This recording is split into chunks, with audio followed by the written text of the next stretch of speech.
Hello students, good morning. पिछले video में मैंने आपको वास्तविक संख्या का थ्योरी दिया था जो आपके लिए काफ़ी कारगर सिद्ध होगा। चलिए, और जो थ्योरी बचा हुआ है मैं अगले वीडियो में मतलब इस वीडियो में आपको हम इस चैप्टर का जो वीवीआई थ्योरी है उसको दिया जाएगा, जो एग्जाम के नज़र से बहुत वीवीआई रहेगा। तो चलिए, हमने कल आपको पढ़ाया था प्राकृत संख्या। तो गिनती की संख्या जो एक से चलकर अनंत तक जाती है प्राकृत संख्या, उसका प्राय पूर्ण संख्या। प्राकृत संख्या में शून्य को ऐड कर दिया गया तो कल आया पूर्ण संख्या। उसके बाद पूर्णांक संख्या, तो सभी धनात्मक तथा ऋणात्मक संख्याओं के संग्रह को पूर्णांक संख्या कहा गया। उसके बाद पढ़े परमेय संख्या, तो ऐसी संख्या जिसका वर्गमूल संभव है परमेय और जिसका वर्गमूल संभव नहीं है क्या है, अपरमेय। अब चलिए कुछ नोट लिखते हैं, देखिए ध्यान से।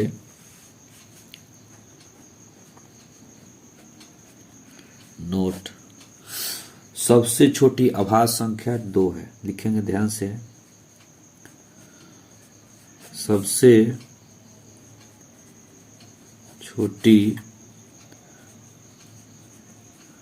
अभाज्य संख्या 2 है। महाविवेक क्वेश्चन एग्जाम के लिए पूछेगा कि सबसे छोटी अभाज्य संख्या कौन है, तो आप 2 में टिक लगाएंगे। नोट नंबर 2, सबसे छोटी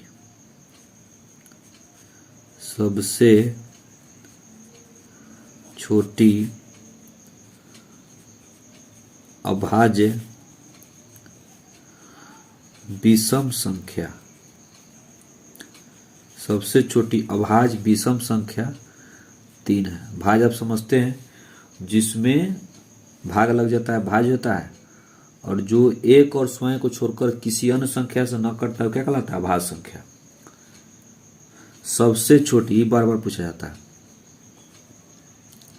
सबसे छोटी भाज्य, सबसे छोटी भाज्य सम संख्या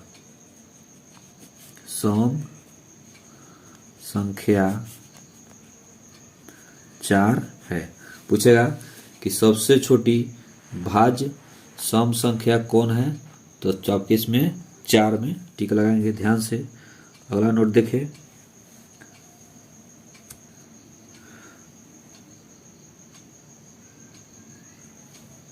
सबसे छोटी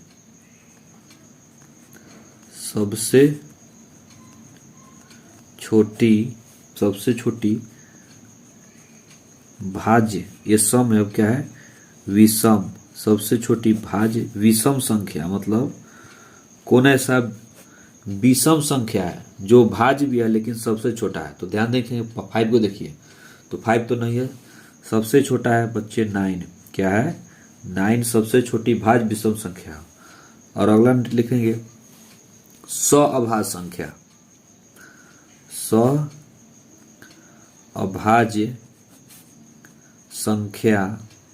सअभाज्य संख्या का मस 1 होता है।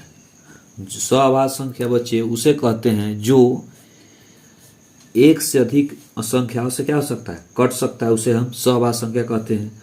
जब इसका क्वेश्चन होगा तो आपको ये जो समस्या है वो क्लियर हो जाएगा। जरा इस टॉपिक को ध्यान से पढ़ें, बहुत इंपॉर्टेंट है आपके एग्जाम के लिए। मस, इसी को इंग्लिश में HCF, कंफ्यूजन होंगे, मस को ही इंग्लिश में HCF कहते हैं। तो HCF क्या है, कहता है संख्याओं में प्रत्येक उभयनिष्ठ, ध्यान देंगे, संख्याओं में प्रत्येक उभयनिष्ठ अभाज्य गुणनखंड, संख्याओं में प्रत्येक उभयनिष्ठ अभाज्य गुणनखंड की सबसे छोटी घात की संख्या, अभाज्य गुणनखंड की सबसे छोटी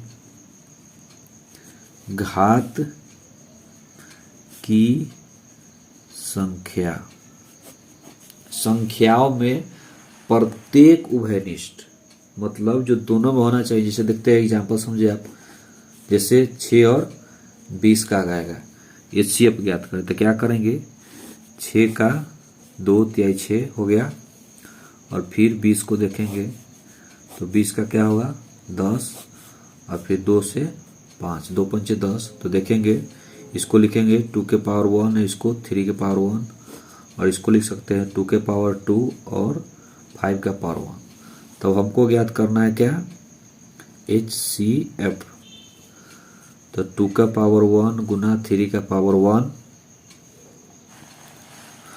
2 का पावर 1 नीचे इसको यहाँ पे लिखेंगे आप, 2 का पावर 2 गुने 5 का पावर 1। अब ध्यान देंगे कौन ऐसा संख्या है जो दोनों में हो, तो दोनों में तो क्या है 2 है, तो जो दोनों में होना चाहिए क्या लिखे हैं, संख्याओं में प्रत्येक उभयनिष्ठ, सॉरी गड़बड़ा गया थोड़ा, लिखे हैं संख्याओं में प्रत्येक उभयनिष्ठ अभाज्य गुणनखंड की सबसे छोटी घात की संख्या। मतलब हमको ऐसे संख्या का तलाश करना है जो दोनों में हो और जिसका पावर सबसे छोटा हो। तो यहाँ पे सबसे छोटा पावर क्या है, 2 का पावर 1 बराबर क्या हुआ है 2, तो इसका HCF कितना हुआ 2। ध्यान से आपको समझ में आ गया, तो आपने HCF समझ लिया। अब चलते हैं LCM को आपको समझाते हैं। अब क्या है LCM,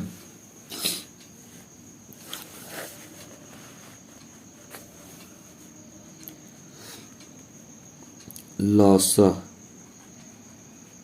इसी को LCM।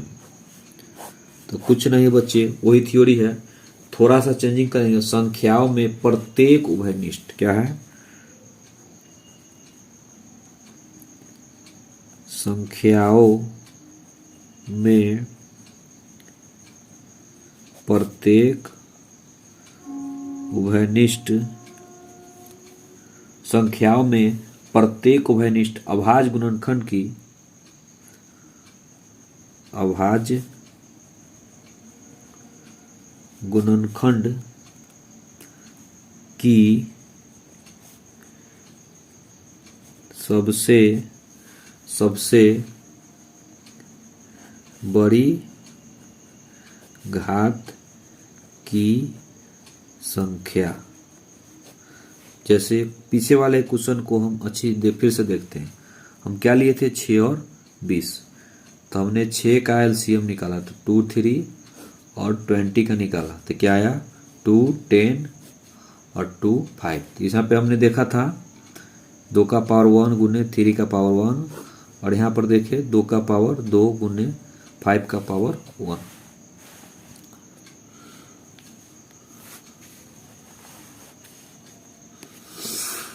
अब देखिए तो 2 का पावर 1 गुने 3 का पावर 1, और नीचे इसको लिखेंगे 2 का पावर 2 गुने 5 का पावर 1।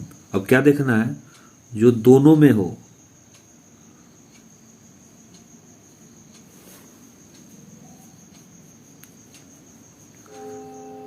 जो दोनों में हो और अभाज्य गुणनखंड के सबसे बड़ी घात की संख्या। तो दोनों में क्या है 2 है, तो यहाँ पे इसका 2 हो जाएगा। चलिए इसे इसको हम क्वेश्चन जब कराएंगे तो अच्छी तरह से क्लियर करेंगे। एक नोट पे आप ध्यान दें, पहले थ्योरी को आप अच्छी तरह से समझें। क्या कहता है, 2 संख्याओं का गुणनफल, 2 संख्याओं का गुणनफल उसके HCF एवं LCM के गुणनफल के बराबर होता है। ध्यान देंगे एक कंडीशन सिर्फ 2 संख्याओं पर ही लागू होता है। 3 नंबर पे कंडीशन क्या होगा, फेल हो जाएगा। कहता है कि 2 संख्याओं का गुणनफल उसके HCF एवं LCM के गुणनफल के क्या होता है, बराबर होता है। तो ये सिर्फ दो ही संख्या पे लागू होता है, तीसरी संख्या पे क्या होता है, लागू नहीं होता है। जरा और फॉर्मूला देखिए। अब एग्जाम के नज़र से LCM, इसको ही हम लोग लॉसा कहते हैं। तो लॉसा क्या है, इसके लिए फॉर्मूला आता है बच्चे, पहली संख्या गुना दूसरी संख्या अब बटा मस हो गया। अब आप देखेंगे HCF, इसको कहते हैं मस। तो मस निकालने क्या फॉर्मूला, पहली संख्या गुना दूसरी संख्या अब बटा, यहाँ मौसम निकालना है तो बटा में क्या कर देंगे, लॉसा। और अगला देखें, और आपको कहेगा पहली संख्या ज्ञात करें। क्या कहे, पहली संख्या। तो पहली संख्या कैसे ज्ञात करेंगे, तो लॉसा गुने मस।